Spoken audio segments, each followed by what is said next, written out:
aí, pessoal, tudo jóia com vocês? Prazer enorme estar aqui de novo com vocês. A gente já esteve junto lá na sala do IMPA, tá? E agora a gente está aqui online para fazer a correção do simulado. Selecionei aí 7 questões, todas elas feitas pela ESAF em concursos anteriores, para a gente aproveitar e dar uma revisada em nosso conteúdo, tá bom? Então vamos lá começar essa correção, dá uma olhadinha aí no slide na questão de número 1. Questão feita pela ESAF, onde ela pede para assinalar a opção correta. E aí a letra A nos diz o seguinte: a condição de segurado especial não subsiste se o trabalhador que exerce atividade rural em regime de economia familiar é beneficiário de programa assistencial oficial do governo. Ora, essa alternativa está errada. E para você entender por que ela está errada, primeiro, olha só, a gente vai lembrar quem é o segurado especial. É o pequeno produtor rural, é o pescador artesanal, é a pessoa que desenvolve a atividade de extrativismo vegetal. Para que sejam reconhecidos como segurados especiais perante a Previdência Social, eles devem desenvolver as suas atividades em regime de economia familiar.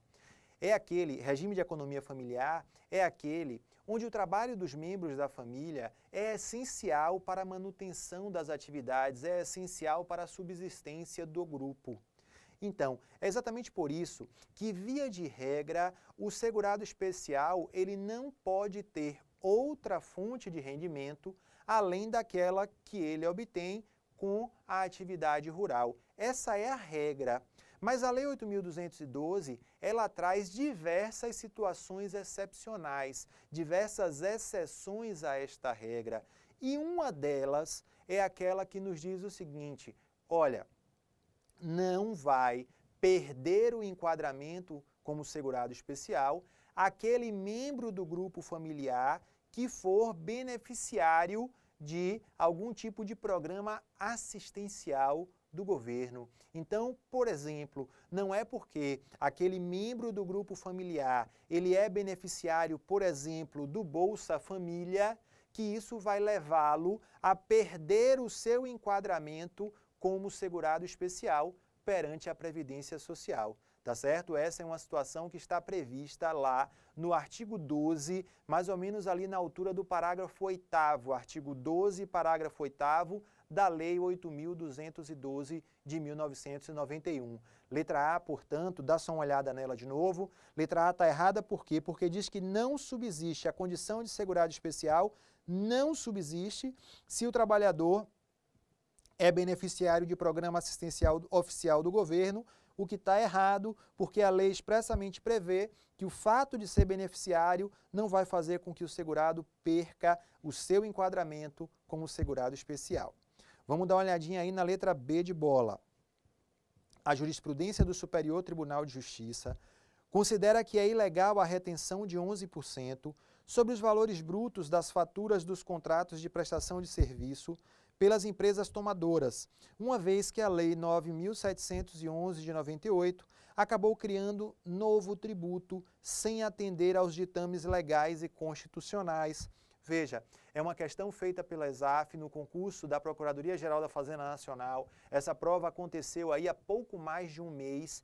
Tá? A ESAF explora a jurisprudência do Superior Tribunal de Justiça a respeito da retenção de 11%, instituto que está previsto lá no artigo 31 da Lei 8.212. E essa afirmativa está errada, pelo simples fato de que o STJ ele já se manifestou afirmando que a Lei 9.711, quando ela criou a retenção de 11%, que deve ser feita pela empresa tomadora de serviços que sejam realizados mediante cessão ou empreitada de mão de obra. Então, quando a gente está falando nessa retenção de 11%, a gente está falando que existe uma empresa que é tomadora dos serviços e existe uma empresa que é prestadora de serviços mediante cessão de mão de obra ou então mediante empreitada. Essa retenção, ela em si não é uma nova contribuição para a Previdência Social. O STJ já deixou bem claro que se trata apenas de uma sistemática de arrecadação. É uma espécie de antecipação que se obriga o tomador dos serviços a fazer, mas uma antecipação daquela contribuição que será devida pela empresa prestadora de serviços sobre a remuneração que ela pagar aos trabalhadores a seu serviço. Então o STJ já deixou claro que a retenção de 11% ela é uma hipótese de substituição tributária e não há inconstitucionalidade no fato dela ter sido instituída por uma lei ordinária, tal qual a Lei 9.711. Por quê? Porque somente seria necessária uma lei complementar se estivéssemos ali diante de uma lei que criasse uma nova contribuição para a Seguridade Social. Aí sim, de acordo com o artigo 195 da Constituição, essa nova contribuição para a Seguridade Social deveria ser criada mediante lei complementar. Entretanto, essa não é a hipótese quando falamos aqui da retenção de 11%. Beleza? Retenção de 11% está prevista lá no artigo 31 da Lei 8.212 de 1991. Tranquilão? Vamos lá, vamos em frente. Dá uma olhada só no slide aqui para a gente passar para a próxima assertiva. Olha lá. Integra o valor do salário de contribuição a quantia paga pela pessoa jurídica a programa de previdência complementar fechado, disponível apenas aos gerentes e diretores. Opa, isso aqui está correto. E para você saber que isso aqui está correto, você precisa conhecer, olha só, o artigo 28 da Lei 8.212. Opa, perdão, não é a Lei 8.213, é a Lei 8.212. Esse artigo da lei, gente, ele é importantíssimo para a sua prova de previdenciário no concurso de auditor ou de analista da Receita Federal do Brasil. Recomendo com ênfase que você leia este artigo na semana anterior à prova. Possibilidade enorme de que ele seja cobrado. Muitas vezes ele é cobrado de forma literal, tal qual nessa assertiva. Porque, se vocês derem uma olhada lá no parágrafo 9º desse artigo 28 da Lei 8.212, olha aqui para a gente conversar. Veja, se você der uma olhada no parágrafo 9º aí do artigo 28 da Lei 8.212, esse parágrafo trata das parcelas que não integram o salário de contribuição. E você verá que a contribuição da pessoa jurídica para o programa de previdência complementar dos seus trabalhadores, ela somente não integra o salário de contribuição, ou seja, ela somente não integra a base de cálculo das contribuições previdenciárias se essa contribuição estiver disponível para todos os funcionários da empresa. E a assertiva, ela deixa bem claro, dá uma olhadinha nela ali, ela deixa bem claro que esse programa, na hipótese aqui, ele seria disponível somente para apenas a gerentes e diretores. Então, nesse caso, é correto afirmar que essa contribuição da empresa para a previdência complementar dos seus trabalhadores, ela integra o salário de contribuição exatamente pelo fato de que está disponível apenas aos seus gerentes e diretores. Tá certo? Vamos nessa. Olha só, o prazo prescricional para a cobrança de contribuições previdenciárias após a edição da Emenda Constitucional número 8 de 77 passou a ser de 20 anos, o que perdurou até o início da vigência da Lei 8.212 de 1991, que o alterou para 10 anos. Ora, isso aqui está errado, gente. Está errado por quê? Porque, pela questão, atualmente o prazo de vigência, o prazo prescricional para a cobrança das contribuições previdenciárias seria de 10 anos, só que isso está errado. De fato, a Lei 8.212, na sua redação original, ela previa esse prazo prescricional de 10 anos. Porém, esse prazo prescricional, assim como o prazo decadencial, eles estavam previstos lá nos artigos 45 e 46 da Lei 8.212, eles foram considerados inconstitucionais pelo STF. O STF, inclusive, ele emitiu a súmula vinculante número 8, tá certo? Para afirmar que esses prazos de 10 anos para a prescrição e decadência da contribuição previdenciária, que estavam lá previstos nos artigos 45 e 46 da Lei 8.212, o STF afirmou que eles são inconstitucionais e eles posteriormente foram revogados. E aí você pode estar me perguntando, tá, Flaviano, você acabou de me dizer que os prazos de prescrição e decadência de 10 anos que estavam previstos lá nos artigos 45 e 46 da Lei 8.212, estes prazos foram considerados inconstitucionais. E quais são, então, os prazos de decadência e prescrição? A resposta é simples demais, porque você vai lembrar que a contribuição previdenciária é uma espécie de tributo. Como tal, ela deve ser regida por aqueles prazos de decadência e prescrição previstos lá no Código Tributário Nacional. Então, prazo prescricional, prazo decadencial aplicável às contribuições previdenciárias é de 5 anos, conforme previsto lá nos artigos 173 e 174 do Código Tributário Nacional. Tá joia? Por último, dá uma olhadinha na alternativa E. Como não pode exercer atividade de comércio, o segurado especial da Previdência Social não é obrigado a recolher nenhuma contribuição sobre a receita da venda de artigos de artesanato elaborados com matéria-prima produzida pelo respectivo grupo familiar. Isso está errado. A Lei 8.212 deixa claro que sobre essa receita obtida com a comercialização dos artigos de artesanato elaborados ali com matéria-prima produzida pelo respectivo grupo familiar, vai incidir contribuição. Vai incidir aquela contribuição de 2,1%, tá? Essa contribuição é a contribuição devida à Previdência Social, mais uma contribuição de 0,2%, que é devida, esta última, ao Senar, ok? Então, ao todo, o segurado especial vai ter que recolher uma contribuição de 2,3% sobre a receita bruta que ele obtiver com a comercialização dos artigos de artesanato elaborados com matéria-prima produzida pelo respectivo grupo familiar. Então, vimos aí a questão 1, que teve aí como gabarito a letra C. Vamos avançar para a questão de número 2. A questão de número 2, ela trata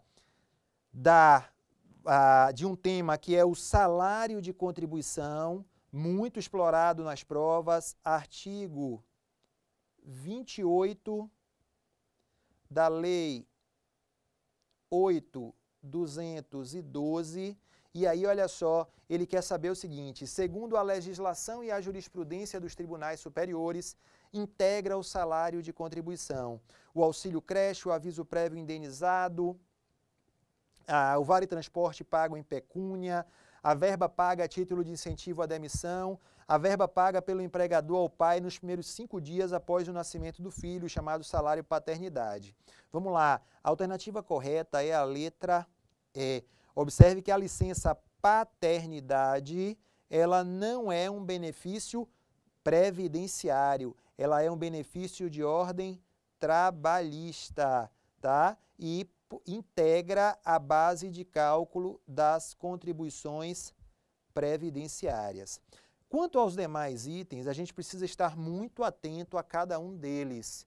Olha só, o auxílio creche, tá? É aquele valor que a empresa vai reembolsar a sua funcionária, tá? Correspondente ao valor que ela pagou para deixar o seu filho na creche, tá certo? Para aquela criança de até 6 anos de idade ficar lá na creche, a funcionária, se ela for reembolsada pela empresa desses valores que despendeu com a creche, esse valor ele não vai integrar o salário de contribuição, ou seja, trata-se de um valor pago pela empresa à sua funcionária, porém um valor que não integra a base de cálculo das contribuições previdenciárias, ok? Aviso prévio indenizado. A gente precisa ter muito cuidado com essa parcela. Por quê?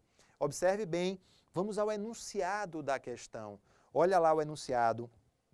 A questão está mencionando que a resposta deve ser dada com base na legislação e também com base na jurisprudência. Observe. A jurisprudência entende que o aviso prévio indenizado não integra. Então, eu vou separar aqui para você compreender melhor o que eu quero dizer. Ó. É mais ou menos assim. Para a jurisprudência, olha só, para a jurisprudência, massa, a canetinha não está querendo me ajudar agora. Ó, para a jurisprudência, o aviso prévio indenizado não integra. Para a RFB, peraí. Para a RFB, para a Receita Federal, ele integra. É isso mesmo que você entendeu. Existe aí uma divergência entre o entendimento do STJ e o entendimento da Receita Federal. Para o STJ, e eu diria assim, para a jurisprudência dominante, tá? Não apenas no âmbito do STJ, ok? Mas nos tribunais regionais federais também adotam essa posição. Os juízes de primeira instância, via de regra, também adotam esse posicionamento. O que ocorre é o seguinte, eles entendem que o aviso prévio indenizado, como o próprio nome já deixa claro, é uma parcela de natureza indenizatória e, como tal, ela não integra a base de cálculo das contribuições previdenciárias, ok? A Receita Federal do Brasil, entretanto, ela se apega a uma interpretação que é mais ou menos o seguinte, olha, se você vir lá no parágrafo 9º do artigo 28 da Lei 8.212, que trata de salário de contribuição, vai dizer o seguinte, olha lá o parágrafo 9º para ver o que é que ele diz. Ele diz assim, não integram o salário de contribuição exclusivamente as parcelas ali mencionadas. Em outras palavras, a Receita Federal entende que a relação de parcelas não integrantes do salário de contribuição, que está indicada ali no parágrafo 9º do artigo 28 da Lei 8.212, a Receita entende que essa é uma relação exaustiva, ok? E por conta disso, não integra o aviso prévio indenizado não é uma parcela que esteja ali prevista no parágrafo 9º do artigo 28, a Receita entende que ele integra o salário de contribuição, mas como eu disse a vocês, esse é um posicionamento que é completamente diverso da postura adotada pelo STJ e pelos demais tribunais brasileiros, e como a gente viu, a questão cobrou que a resposta fosse dada com base na jurisprudência. Ok? Vamos nessa. Vale transporte pago em pecúnia.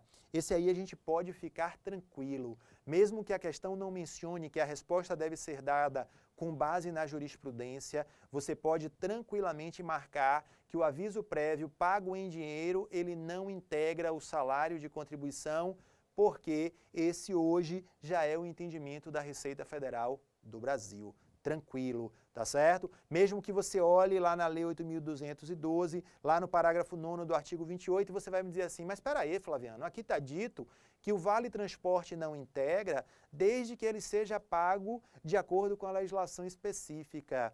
Mas a Receita Federal, até mesmo por força do posicionamento da jurisprudência, ela já atualizou o seu entendimento e hoje, mesmo que esse aviso prévio, mesmo que esse vale transporte seja pago em dinheiro, ela compreende que não há ali uma parcela de natureza remuneratória e, portanto, ela entende que não há incidência de contribuição. Tranquilão? Vamos nessa.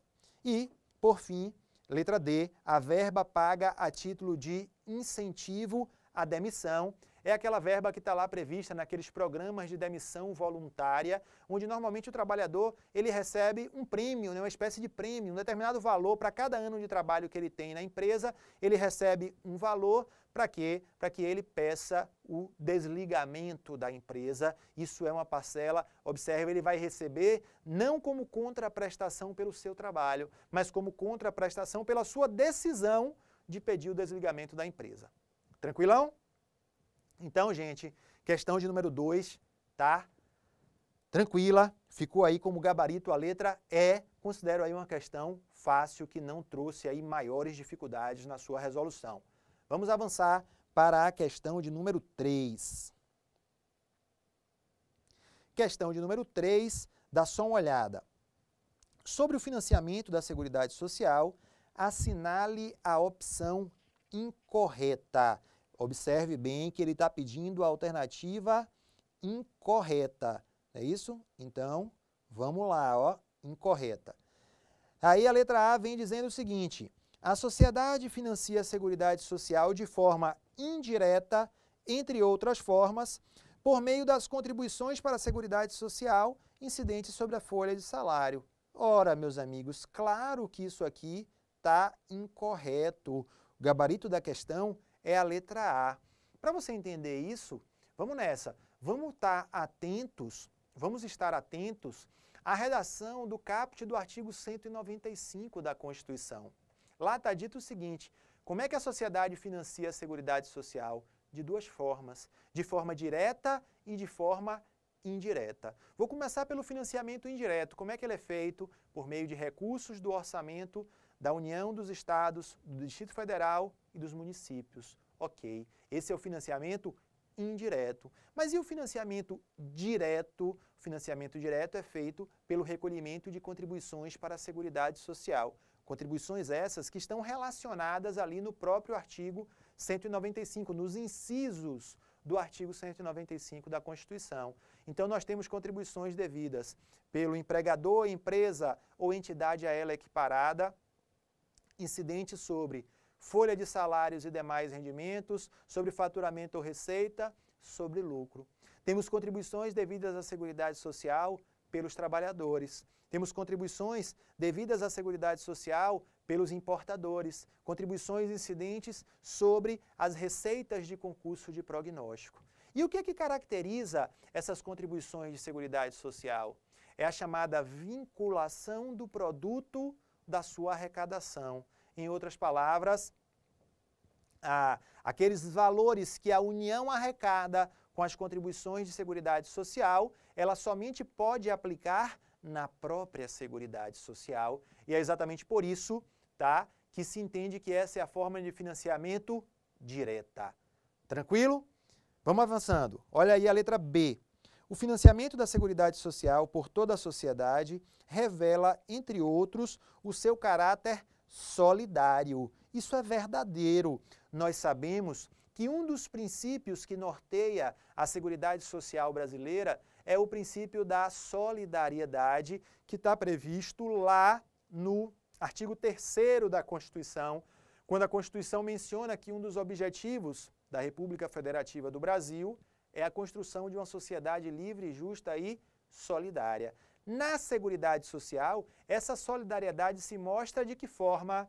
Ora, de diversas formas, mas sem dúvida, o fato de que todos precisam contribuir para o financiamento da Seguridade Social, mesmo aqueles que não se utilizam dos serviços da Seguridade Social, ora, isso mostra o caráter solidário. Então, por exemplo, mesmo que eu tenha um plano de saúde, mesmo que eu não seja destinatário da assistência social, tá certo? Mesmo que eu, por exemplo, viva de rendas e não seja vinculado à Previdência Social, ainda assim eu serei obrigado a recolher contribuições para a Seguridade Social. Porque, por exemplo, quando eu compro algum produto, tá? Eu vou estar lá pagando COFINS, está ali embutido naquele preço, COFINS que é uma contribuição para a Seguridade Social. Então, toda a sociedade financia a Seguridade Social e isso revela o quê? O caráter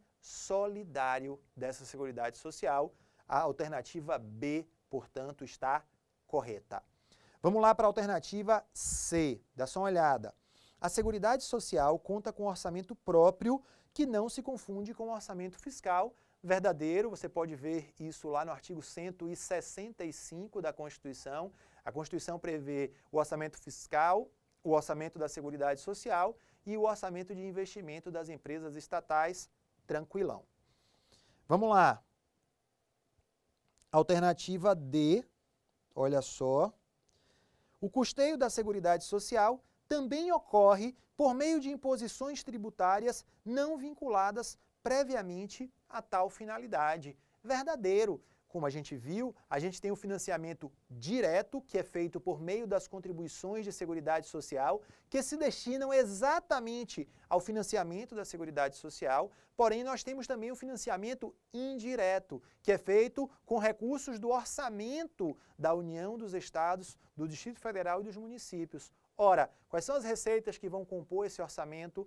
Ora, as receitas do bolo tributário de um modo geral, que não estão originariamente destinadas à Seguridade Social, porque, por exemplo, quando falamos da receita obtida com os impostos, nós sabemos que essa receita, o Estado, em sentido amplo, tem ali liberdade na sua aplicação, ela não está previamente destinada a ser investida em determinada atividade ou em determinado fundo. Essa não é uma característica dos impostos. Tranquilo? Letra D, portanto, está correta.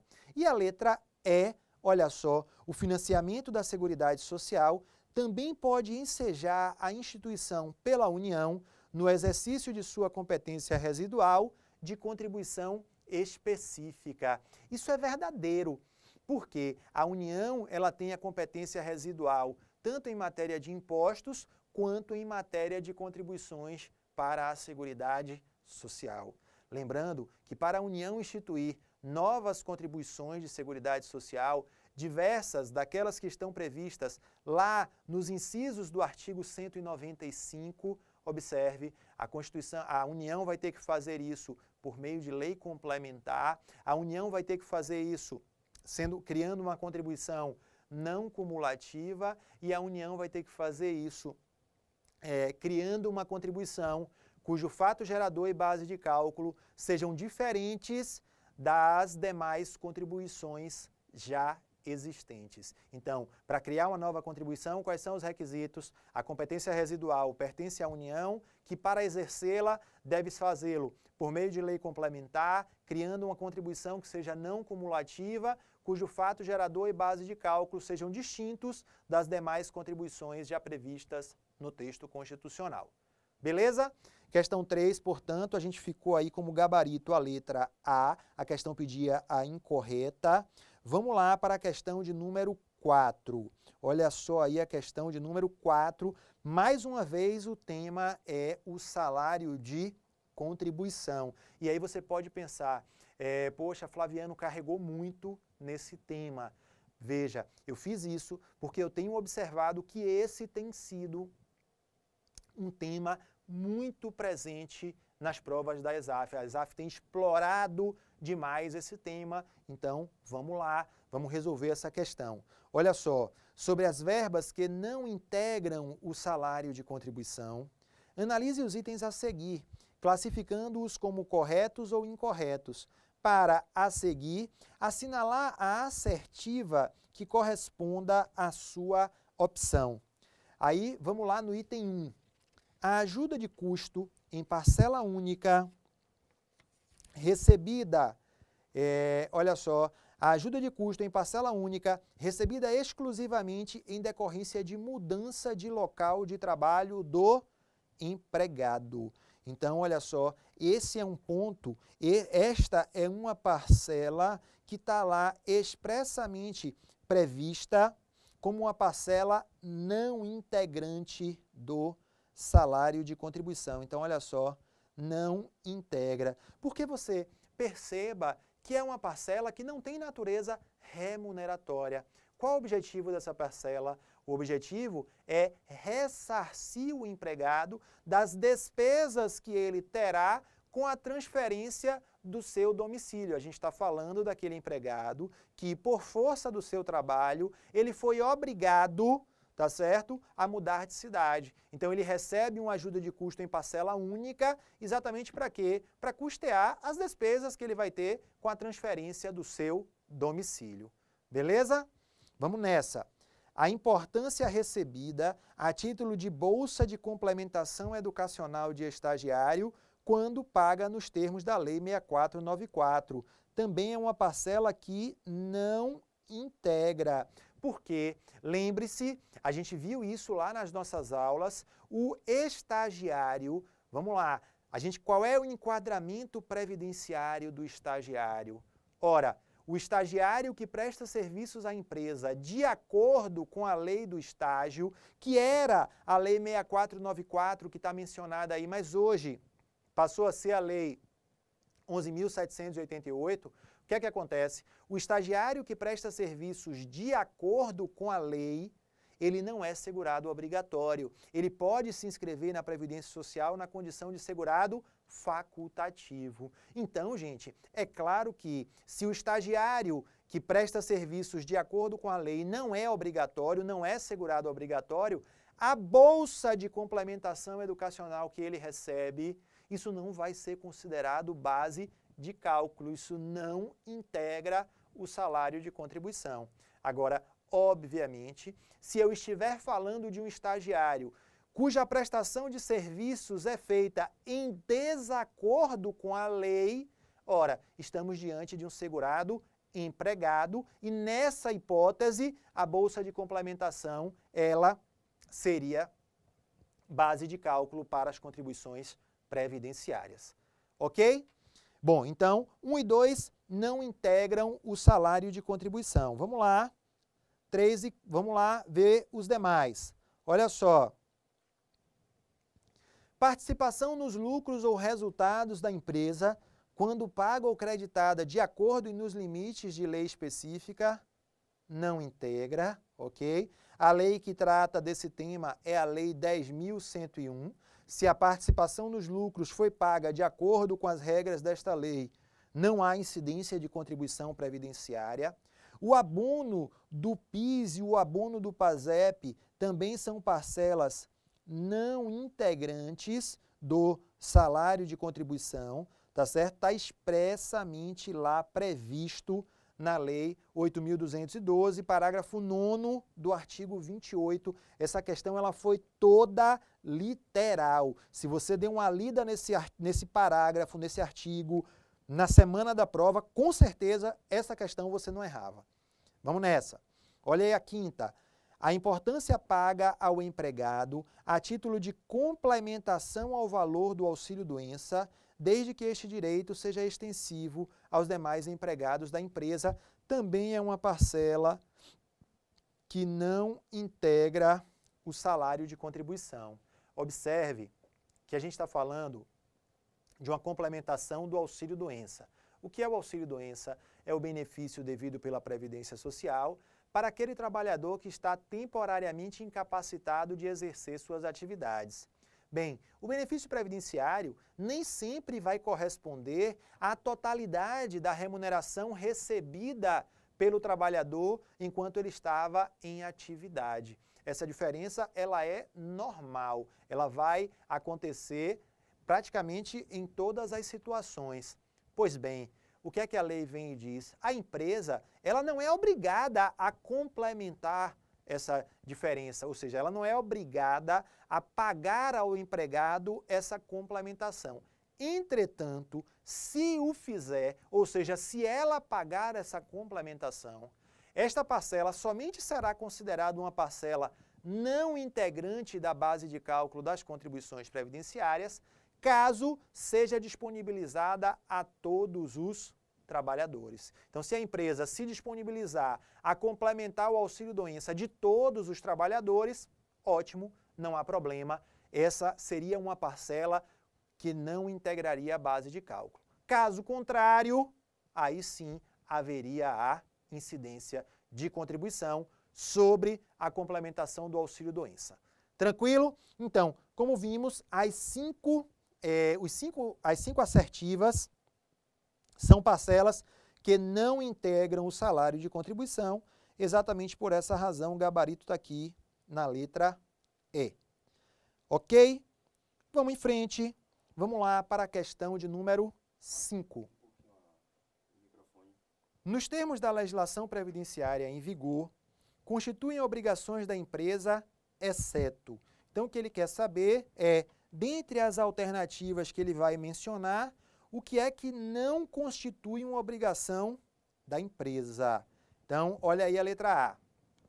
A arrecadação, mediante desconto, e o recolhimento da contribuição do produtor rural, pessoa física e do segurado especial, incidente sobre a comercialização da produção, quando adquirir ou comercializar o produto rural recebido em consignação, somente nos casos em que essas operações tiverem sido realizadas diretamente com o produtor.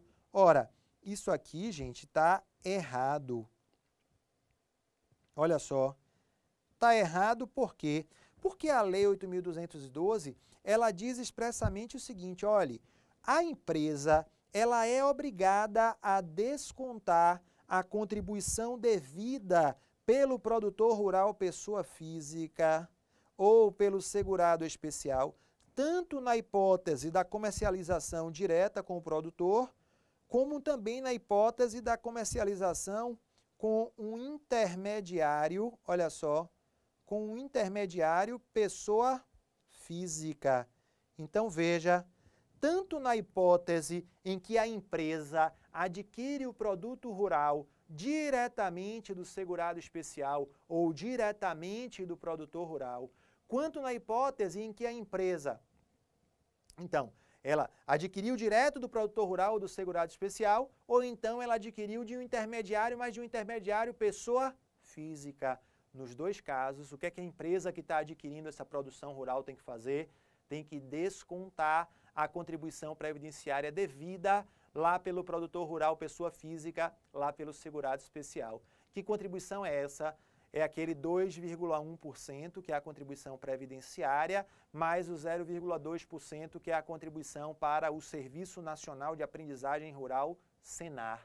Então, a empresa vai ter que fazer esse desconto. Por que que a alternativa A está errada? Dá uma olhada, porque ela afirma que esse desconto somente é devido nos casos em que essas operações tiverem sido realizadas diretamente com o produtor. Não, isso é devido tanto neste caso, quanto no caso em que a compra foi feita a um intermediário pessoa física, ok? Então, como ela está pedindo aqui, quando ela fala exceto, então esse é o gabarito da questão. Questão 5, letra A. Vamos dar uma olhada aqui nas demais assertivas. Olha aí a letra B. A arrecadação, mediante desconto no respectivo salário de contribuição e o recolhimento da contribuição ao SEST e ao SENAT, devida pelo segurado contribuinte individual trabalhador autônomo de veículo rodoviário, inclusive o taxista que lhe presta serviços. Isso aqui, gente, é aquela típica pegadinha da ESAF. O cara abriu a Instituição Normativa 971, tá certo? Pegou ali o detalhe do detalhe do detalhe e colocou numa alternativa. Isso aqui, com certeza, eu digo a você assim, ó, 99% dos candidatos não sabiam esse item, ok? É típico, a ESAF de vez em quando faz coisas como essa. Bom, o único consolo é que, como eu disse, 99% das pessoas não saberiam, tá certo? Mas vamos lá, o que é que significa isso? Dá só uma olhada. A gente tem uma contribuição, veja, que é devida pelo, olha só, pelo chamado transportador autônomo. É aquela pessoa física, primeira coisa, quem é esse transportador autônomo?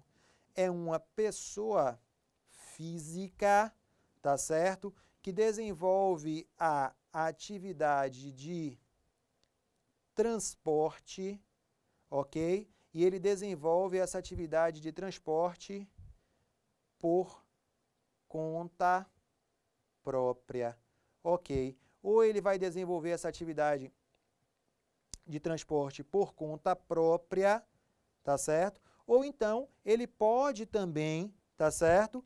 Desenvolver essa atividade para empresa, ok?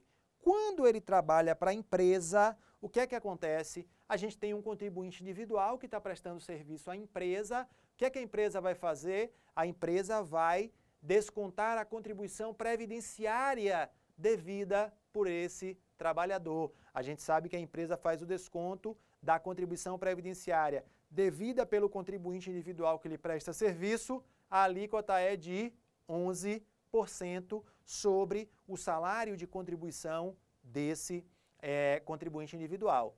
Bem, no caso do transportador rodoviário autônomo, além de fazer o desconto da contribuição previdenciária, a empresa vai ter que descontar também a contribuição devida por esse trabalhador ao SEST e ao SENAT, ao Serviço Social do Transporte, ao Serviço Nacional de Aprendizagem do Transporte, ok? A alíquota dessa contribuição, 2,5%.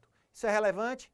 Não. E por que caiu na prova? Porque o examinador da ESAF, na hora de elaborar a prova, abriu a IN 971, bateu o dedo lá e disse, opa, eu vou cobrar isso. Tá certo? Não é algo que seja relevante, tá? Nem no dia a dia, enfim. Mas, ainda assim, apareceu numa prova. Vamos lá, a gente está aqui para isso, para resolver essas situações. Beleza? Vamos em frente. Olha aí a letra C. O recolhimento das contribuições incidentes sobre a remuneração dos segurados empregados, trabalhadores avulsos e contribuintes individuais. É verdade, toda vez que uma empresa remunera um empregado, remunera um trabalhador avulso, remunera um contribuinte individual, o que ela tem que fazer? Descontar a contribuição devida pelos segurados e, além disso, ela vai ter que recolher as suas próprias contribuições, as chamadas contribuições patronais. Então, de fato, essa é uma obrigação da empresa. Olha aí a letra D. A arrecadação, mediante desconto e recolhimento da contribuição incidente sobre a receita bruta decorrente de qualquer forma de patrocínio, de licenciamento de uso de marcas e símbolos, de publicidade, de propaganda e transmissão de espetáculos desportivos, devida pela associação desportiva que mantém equipe de futebol profissional.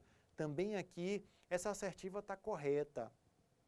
Por quê? Lembrando que o gabarito pede a alternativa incorreta. Então, a gente está examinando essas aqui só para fazer uma revisão. A gente já viu que a incorreta estava lá na letra A.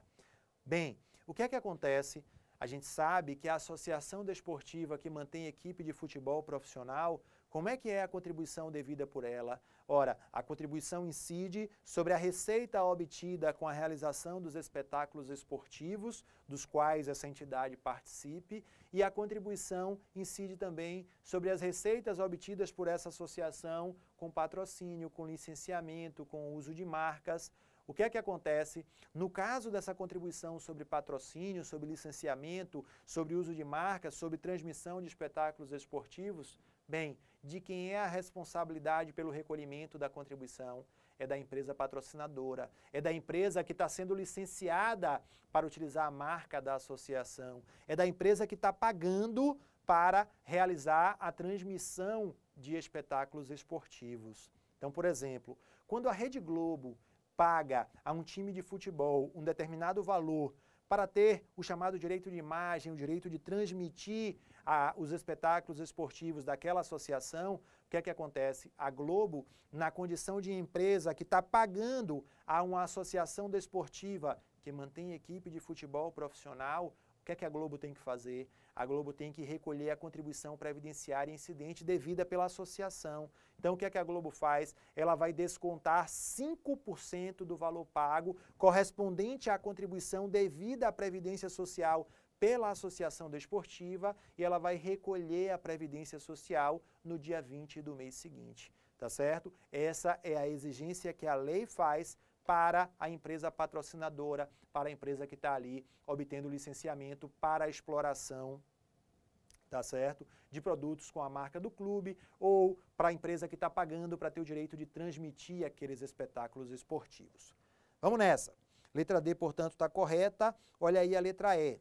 A arrecadação, mediante desconto e o recolhimento da contribuição incidente sobre a receita bruta de realização do evento desportivo, devida pela associação desportiva que mantém equipe de futebol profissional, quando se tratar de entidade promotora de espetáculo desportivo. Isso está rigorosamente correto, tá certo? Está rigorosamente correto. O que é que acontece? Quando a gente tem um espetáculo desportivo do qual participa uma associação desportiva que mantém equipe de futebol profissional, qual é a obrigação da entidade que está ali promovendo esse espetáculo esportivo? a obrigação é que ela faça o desconto da contribuição previdenciária de 5% sobre a receita desse espetáculo e efetue o recolhimento. Então, o recolhimento é de responsabilidade dessa entidade promotora do espetáculo. Então, por exemplo, se eu estou falando de um jogo, vou botar aqui, por exemplo, jogo do Campeonato Brasileiro, ok? Jogo do Campeonato Brasileiro. O Campeonato Brasileiro é promovido pela CBF, portanto, vai caber a ela efetuar o recolhimento. E aí vamos lembrar qual é o prazo para que esse recolhimento seja efetuado. O prazo é o segundo dia útil. Segundo dia útil seguinte ao espetáculo esportivo. Ok? Então, questão de número 5, ficou aí como gabarito a letra A. Vamos em frente. Vamos lá para a questão de número 6. Questão de número 6, olha só, constituem obrigações acessórias, olha só, obrigações acessórias das empresas. E aí, de acordo com o regulamento da Previdência Social. Observe, antes da gente começar a resolver, eu queria que você lembrasse, olha só, qual é o conceito de obrigação acessória? É aquela obrigação de fazer ou deixar de fazer alguma coisa no interesse da fiscalização, no interesse da arrecadação de determinado tributo. Então, esse é o conceito de obrigação acessória. Pois bem, olha só, vamos lá. Preparar, letra A, preparar folha de pagamento da remuneração paga, devida ou creditada a todos os segurados a seu serviço, devendo manter em cada estabelecimento uma via da respectiva folha e dos recibos de pagamento.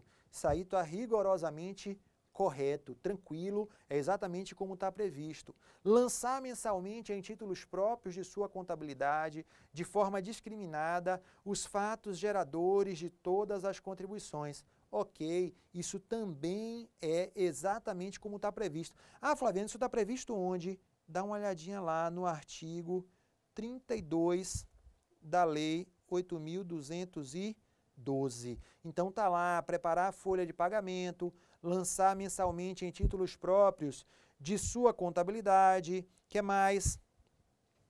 Fornecer ao contribuinte individual que lhe presta serviços comprovante do pagamento de remuneração, com a identificação completa da empresa, o valor da remuneração paga, o desconto da contribuição efetuado, o número de inscrição do segurado no INSS e o compromisso de que a remuneração paga será informada na GFIP, bem como de que a contribuição correspondente será recolhida.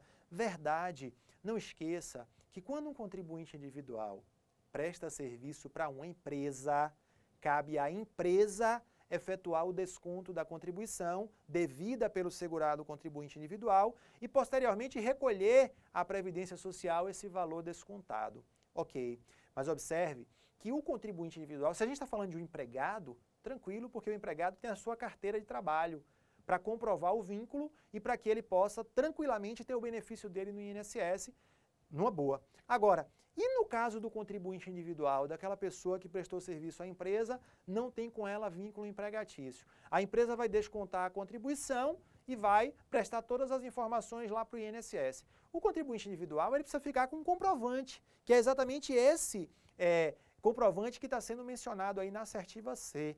Qual é o objetivo desse comprovante? Por que ele tem que ter todas essas informações? Porque é esse comprovante que o contribuinte individual tem que guardar caso, por exemplo, a empresa não efetue o recolhimento, a empresa não declare em GFIP a remuneração que pagou a esse contribuinte individual. Na hora que ele precisar de um benefício, ele vai ter que apresentar ao INSS exatamente esse recibo. Para quê? Para que o INSS possa computar esse valor, para que o INSS possa computar aquele mês lá no cálculo do benefício devido ao segurado. Tranquilo? Letra D, olha só, prestar à Receita Federal do Brasil todas as informações cadastrais, financeiras e contábeis de interesse desta, na forma por esta estabelecida, bem como os esclarecimentos necessários à fiscalização. Ok, é exatamente isso, a gente sabe que a empresa Quando solicitado pelo auditor da Receita, a empresa tem que apresentar todos os documentos, tem que prestar os esclarecimentos, enfim. E aí, olha a letra E. Exibir a fiscalização da Receita, quando intimada para tal, todos os documentos e livros com as formalidades legais intrínsecas e extrínsecas relacionados com as contribuições sociais, salvo na hipótese em que, justificadamente, tais documentos e livros estejam fora da sede da empresa. Ora, pessoal, isso aqui está errado. Está errado por quê? Porque não existe essa ressalva final. Não existe essa possibilidade da empresa justificar a não apresentação dos livros e documentos. Então, uma vez intimada, a empresa não apresenta os livros e documentos porque eles estão fora da sede da empresa. Não, a lei não prevê essa exceção. A empresa tem que apresentar os livros e documentos sob pena de ser autuada, sob pena da fiscalização aplicar uma multa pelo descumprimento da obrigação acessória. Uma boa? Vamos lá. Vamos lá que eu estou ofegante aqui. Vamos que está chegando no fim. Olha só. Não se considera empresa, nem a ela se equipara para fins de custeio da Previdência Social.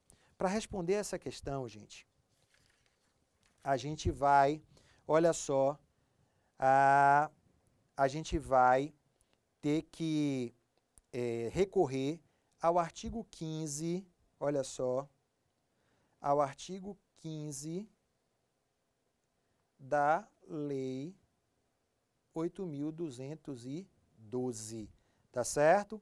E aí, vamos lá. A firma individual que reúne elementos produtivos para a produção ou circulação de bens ou de serviços e assume o risco da atividade econômica urbana ou rural. Então, olha só, essa firma individual, se você der uma olhada lá no artigo 15 da Lei 8.212, você verá que qual é o conceito de empresa para essa lei.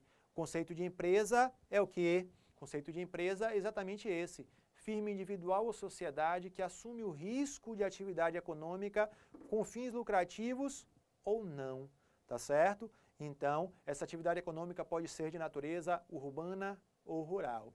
Entenda como firma individual aquela pessoa física que exerce a atividade empresarial, ok? O que hoje o Código Civil chama simplesmente de empresário. Vamos nessa. A sociedade que assume o risco de atividade econômica urbana ou rural, com fins lucrativos ou não, ainda que tenha duração temporária, ela é empresa. A empresa individual de responsabilidade limitada que assume o risco de atividade econômica, a chamada EIRELI, ok? É empresa sem qualquer problema, sem qualquer ressalva. A cooperativa, a missão diplomática e a repartição consular de carreiras estrangeiras ou a entidade de qualquer natureza ou finalidade, essas pessoas aqui são equiparadas à empresa.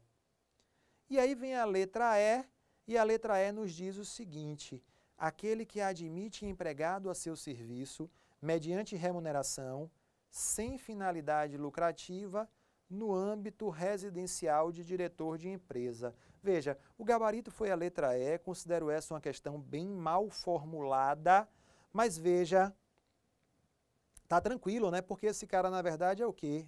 É empregador doméstico. E o que é que você precisa saber? O que é que você precisa guardar? Olha, o empregador doméstico, ele não é equiparado à empresa. Empregador doméstico é uma coisa, empresa é outra. Empresa desenvolve atividade econômica. A gente sabe que os serviços prestados pelo empregado doméstico são serviços em uma atividade que não tem finalidade lucrativa para o seu tomador. São serviços que acontecem no âmbito residencial. Então, tranquilamente, o empregador doméstico ele não é equiparado à empresa. Mas olha, por fim, vamos dar uma olhadinha aqui, ó, só na partezinha final, no âmbito residencial de diretor de empresa. Isso faz alguma diferença? Nenhuma. tá certo? O empregador doméstico pode ser diretor de empresa, pode ser funcionário público, pode ser contribuinte individual, pode não ser segurado, enfim, isso não faz diferença nenhuma para a sua, digamos assim, qualificação como empregador doméstico. Tá bom? Vamos lá. Para a gente finalizar, olha aí a questão de número 8, que nos diz o seguinte: avalie as afirmações abaixo e marque a opção correspondente. Vamos nessa. A empresa, ela é desobrigada a arrecadar a contribuição do contribuinte individual. Ora, pessoal, claro que isso aqui está errado. Quando um contribuinte individual presta serviço à empresa, a gente sabe que a empresa ela é obrigada a descontar a contribuição devida pelo contribuinte individual que lhe presta serviço, e a gente sabe que esse desconto é feito com a alíquota de 11%. Então a empresa vai descontar 11% sobre o salário de contribuição daquele contribuinte individual que lhe prestou o serviço. Você vai lembrar, a gente frisou bastante isso nas nossas aulas, esse desconto ele obedece ao teto. Por exemplo, se uma empresa pagou R$10.000 a um advogado que lhe prestou serviço sem vínculo empregatício, claro, esse advogado é um contribuinte individual, ele prestou serviço à empresa sem vínculo empregatício, cobrou R$10.000 pelos serviços, a empresa vai pagar para ele os 10.000, não é isso mesmo? Vai pagar para ele a remuneração, mas na hora de fazer o pagamento, ela vai descontar a contribuição devida pelo segurado. E essa contribuição, como é que ela vai calcular? A alíquota vai ser de 11%, mas a base de cálculo não vai ser o total da remuneração. Por quê? Porque a lei diz que a base de cálculo é o salário de contribuição, e como a gente sabe, salário de contribuição obedece a limite. Então, a empresa descontaria aí, nessa hipótese, 11% sobre o limite máximo, que é 4.663,75. Beleza? O item 1, portanto, está errado. Olha o item 2. A empresa é obrigada a arrecadar a contribuição do segurado empregado e do trabalhador avulso a seu serviço. Corretíssimo, a gente sabe que a empresa vai pagar vai descontar 8, 9 ou 11% relativo à contribuição do empregado que lhe prestou serviço. E o item 3, contribuinte individual. Quando exercer atividade econômica por conta própria, ele é obrigado a recolher sua contribuição por iniciativa própria até o dia 15 do mês seguinte àquele a que as contribuições se referirem. Corretíssimo, tá? Então, quando presta serviço à empresa, cabe à empresa, quando o contribuinte individual presta serviço à empresa, cabe à empresa descontar a contribuição devida pelo segurado e efetuar o recolhimento. Entretanto, quando esse contribuinte individual presta serviço por conta própria, o que é que acontece? Ele mesmo deve efetuar o recolhimento das suas contribuições e a alíquota vai ser de quanto? Via de regra, essa alíquota vai ser de 20% sobre o valor do seu salário de contribuição. Lembrando que esse contribuinte individual que presta serviço por conta própria, ele pode aderir àquele sistema especial de inclusão previdenciária. Pode pagar 11% sobre o valor do salário mínimo como contribuição previdenciária mensal, terá direito a todos os benefícios, exceto o quê? Exceto a aposentadoria por tempo de contribuição. Não é isso mesmo? Então, aqui na questão 8, olha só como é que ficou. O item 1 está errado e os itens 2 e 3 estão corretos. Então, questão 8, letra D de dado. Tranquilo, gente? São essas 8 questões que eu trouxe aqui para vocês que participaram aí do simulado. Espero que vocês tenham gostado. São questões que eu acho que refletem um pouco aquilo que a ESAF tem feito nas provas de previdenciário para os concursos de auditor e analista da Receita Federal do Brasil. Espero que você tenha gostado. Estou na torcida por vocês, tá? Se ficou alguma dúvida, você pode entrar em contato comigo. Meu e-mail é flaviano.lima@uol.com.br, flaviano.lima@uol.com.br. Mande lá a sua dúvida que eu te respondo numa boa, tá bom? Abração para vocês, boa sorte!